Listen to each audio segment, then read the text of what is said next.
Today on Tabletop News, we check out Plex and Freebie to CC some D&D. Nice. Plus, we talk with Thomas Lawrence about using TTRPGs in the classroom in our segment Beyond the Table. And finally, do you know what today is? Thursday, count it. Well, yeah, that's true, but it is also Fund Day. We check out some new crowdfunded games from across the internet. All that and more on your official stop for all things tabletop. I'm Jewel Karanen. And I'm JPG. And this is Tabletop News. Let's roll!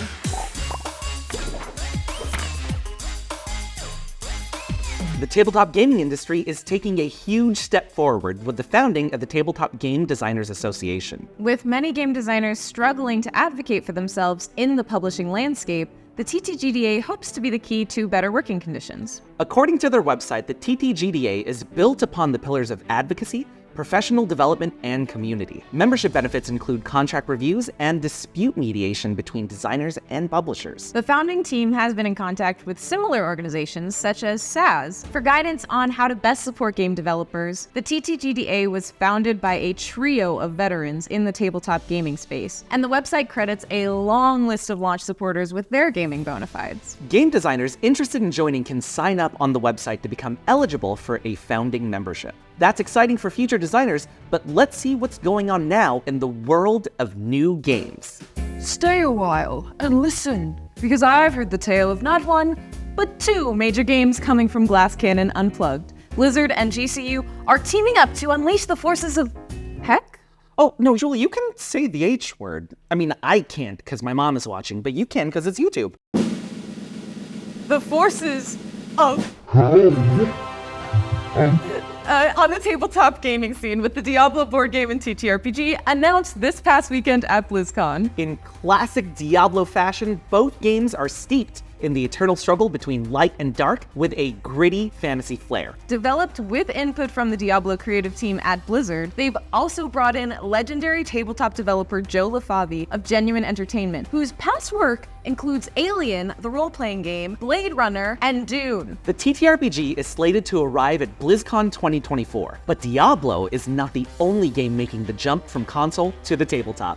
CMON has partnered with Santa Monica Studios and Sony Interactive Entertainment to develop the God of War board game. CMON plans to crowdfund the game in mid-2024 with the hopes that the game will be ready for shelves in 2025. The game was officially announced at CMON Expo Thailand, where two iconic miniatures for the game were revealed, Atreus and Kratos himself. While we're still waiting for more details from the developers, they have promised to pit players against fan-favorite monsters. Now it's time to go beyond the table, where we talk about how games change lives. This week, we highlight educator and tabletop gamer Thomas Lawrence, who is using D&D as an educational tool for students with troubled pasts.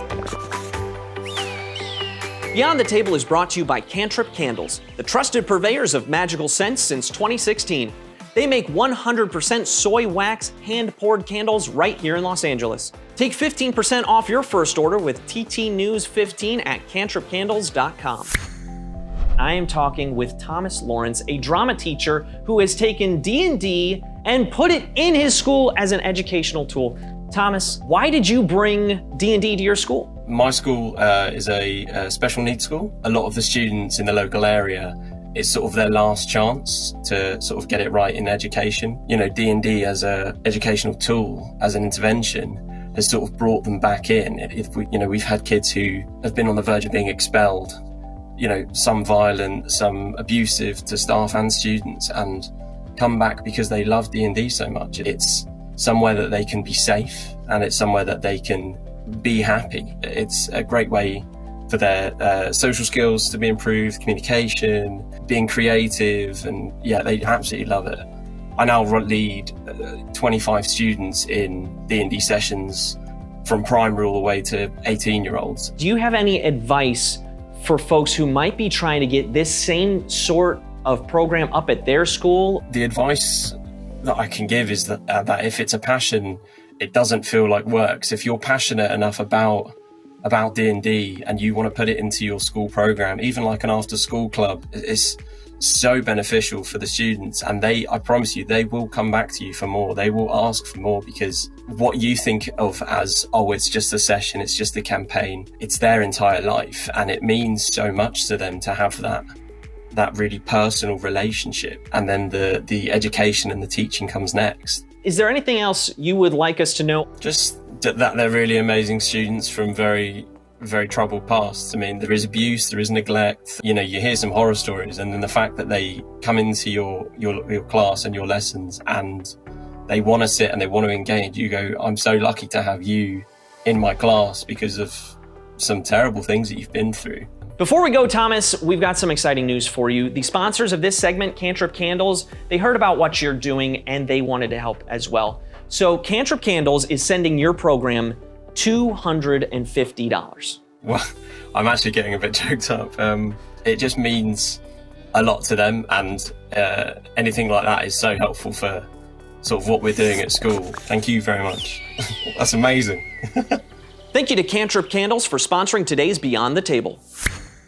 It's so important to give back to our educators. And to thank them for all of their efforts. Let's move on from school role-playing to professional role-playing. The Adventure Zone podcast rockets into an upcoming season of firsts. The McElroys will welcome new players Gabe Hicks, known for penning A Kid's Guide to Tabletop RPGs, and Kate Welsh, a writer on Ghosts of Saltmarsh. This will mark the first time 2 guest players have appeared in a season. The new season, called Taz, Outre Space, will also be Clint McElroy's first time GMing a longer storyline on the show. They'll be switching systems to the new Marvel Multiverse RPG, a natural fit coming on the heels of the issues of Marvel Comics they wrote together, Journey into Mystery. And in other actual play news, in celebration of Native American Heritage Month, Hero Forge has announced Chaos in Cahokia. Chaos in Cahokia debuted on twitch.tv/HeroForge on November 7th. The show features a diverse cast and will be using the Coyote and Crow system. Raising over $1 million on Kickstarter in 2020, the Coyote and Crow system is set in an alternate future of the Americas where colonization never occurred. The game is created and led by a team of Indigenous Americans representing over a dozen tribes. From America to Southeast Asia,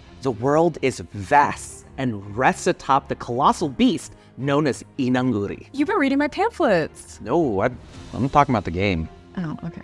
The Marvelous Children of Inang-Uri is a new TTRPG from Momedos, the winner of the Diana Jones 2022 Emerging Designer Award. Inspired by the Quiet Year and Southeast Asian cultures, the game has you and your friends play as factions, hoping to save civilization as the creature your world rests atop dies. Each faction has its own set of priorities, and traitors lie in your midst. Together, the players have 4 generations to save the beast they live on. Each generation consists of 3 phases. Phase 1, the players flesh out their beasts and unique events to create a rich play environment. Then players react to these events, which are then resolved in the 3rd phase. This world-making game comes out on November 13th on itch.io, and 100% of the proceeds go to Doctors Without Borders until December 12th. While I make JPG read my pamphlets on how I think Earth rests atop a giant dolphin, let's hear about what's going on in the world of crowdfunding with this week's Fund Day.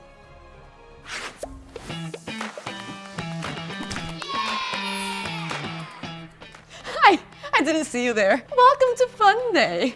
I'm Sam Cavalcanti, and today we're highlighting the latest in tabletop crowdfunding. Today's Fun Day is brought to you by Hunters Entertainment, designers of games that allow players to create and explore new worlds outside of standard fantasy settings, like Kids on Bikes, Alice is Missing, and now Gods of Metal Ragnarok. Hunters Entertainment's award-winning games utilize innovative and immersive gameplay to engage players in creative storytelling and roleplay. Our first Fun Day project comes from GameFound.com. It's a 1 to 2 player quick game console called Ratyl, described as WarioWare meets cornhole. Each game is 3D printed to order by Australia-based Busy Dad Games. The games are played on a small board full of holes, where you place shapes to help guide diamond pieces that you roll onto the board. Each box comes with 20 minigames to play and a deck of Rats-themed power cards with new minigames constantly being created by the community and the creator. The project is live on GameFound until November 18th. Next, we got a reprint plus brand new expansions for the Emmy Award-winning Moonlight on Rose Roseville Beach, a queer tabletop RPG by designer R. Rook Studio. The game is set in 1979 in the town of Roseville Beach, a queer beach town along the Atlantic where old gods, bizarre animals, and beachgoers looking for love mix and mingle. One of their Kickstarter stretch goals includes giving grants to writers to develop even more Roseville Beach-related content. The Kickstarter is open until November 17th. New from Diecasta Games is the launch of Innkeeper, where you play as small business owners running an inn and vying for customers. Each player is a proprietor with different abilities, such as the Two-Handers, allowing you to draw additional asset cards, or the Golden Stein, giving you more gold for cuisine cards. Over the course of 4 rounds, you attract customers with secret bins and repel them from your opponent's inns with treachery cards. At the end of 4 rounds, the innkeeper who has made the most gold wins. It's like Boss Monster meets Airbnb. It's currently live on Kickstarter until December 3rd. Our 4th fun day is a brand new dice and card game, Valka by Terrible Games, with art from Brooke Penrose. The game is set in a post-apocalyptic fantasy world with stunning art. 1 to 5 players compete in this 15 to 45 minute long casual strategy game. What separates this from other card games, aside from the antique otherworldly art, is the lack of action points, card costs, and hand limit. Valka is live on Kickstarter now until November 21st. Go, go, go! That's it for Fun Day. See you next time when we continue to highlight the latest in tabletop crowdfunding. Now let's get into some TCG action. We're gearing up towards the climax of Digimon's 2023 Championship Finals, happening now through December, to find the region's strongest tamers. These regionals offer exclusive prizing and a chance to earn an invite to see the World Championship in Japan in March 2024. Digimon's 2023 semifinals are also offering a new way for players to participate for this year. For the first time, Digimon Tamers can play 3-on-3 battles happening as side events. So be sure to save your region's date and get that practice in. Find more information on their website at world.digimoncard.com. In more TCG news, Magic the Gathering announced the Lost Caverns of Ixalan releasing on November 17th. With 4 precons and 26 very special cards, we're talking about big stompy dinos and some familiar human scientists you're going to want to include in your next commander deck. That's right, get ready for the Jurassic World Collection, which features 26 new Commander legal cards directly inspired by the movies. Wait, so you're saying I can have Jeff Goldblum as my commander? You could, but did you stop to think if you should? Dr. Ian Malcolm, along with Ellie, Alan, and the gang, can be your next commanders to strike fear into the hearts of your opponents. But what about a literal Jurassic Park card? Well, of course there is. Well, of course there is. Well, of course. However you choose to throw down in Magic, the Lost Caverns of Ixalan and Jurassic World Collection are sure to make for fun, chaotic additions on the battlefield. Now let's jump into an exciting new channel launch. This month, Freevee and Plex launches a brand new streaming channel, D&D Adventures, starring 3 fresh shows starting November 13th. Encounter Party, based on the podcast of the same name, will feature 7 actors in high fantasy stakes watch the tabletop drama unfold as they sail their ship over treacherous waters to the dangers of Baldur's Gate in 22 hour-long episodes. Next, we head to the kitchen for some fantasy cooking. Hosted by nerdy chef Mike Harris and actor and screenwriter Sujata Day, Heroes Feast is a cooking show featuring meals from the official D&D Heroes Feast cookbook.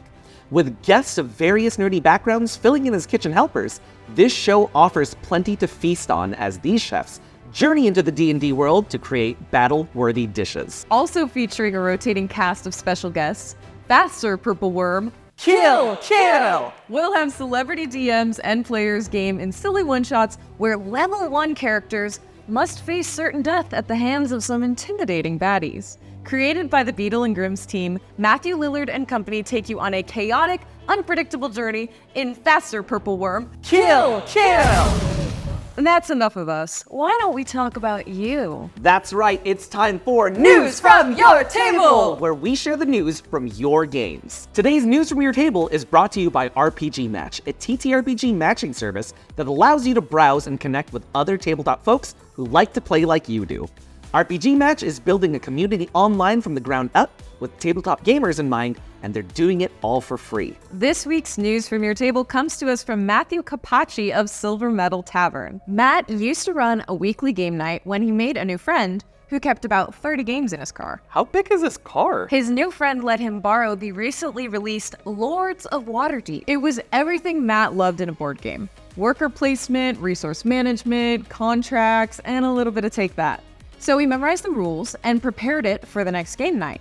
The game group arrived, saw the setup, looked at the box, and collectively said, nah, not really into D&D. Oh, they said that after he set it up? After many failed attempts from Matt trying to sell this game to his group, it sadly sat on a shelf for 5 months. 5 months? 5 months. He finally told his group he had to return this game to his friend, and he felt terrible that it sat unplayed for so long, so they gave in, and they finally played. It became an instant hit, and for years was one of everyone's favorite games to play. I'm so glad they came around. I know. That's it for the news this week. Thanks for watching Tabletop News, your official stop for all things tabletop. Catch new episodes of Tabletop News Thursdays on YouTube. Don't forget to ring that bell, like, and subscribe. And let us know in the comments which story was your favorite this week, and tell us, what do you want to see on the show? I'm Jewel. And I'm JPG. See you next week. Bye-bye.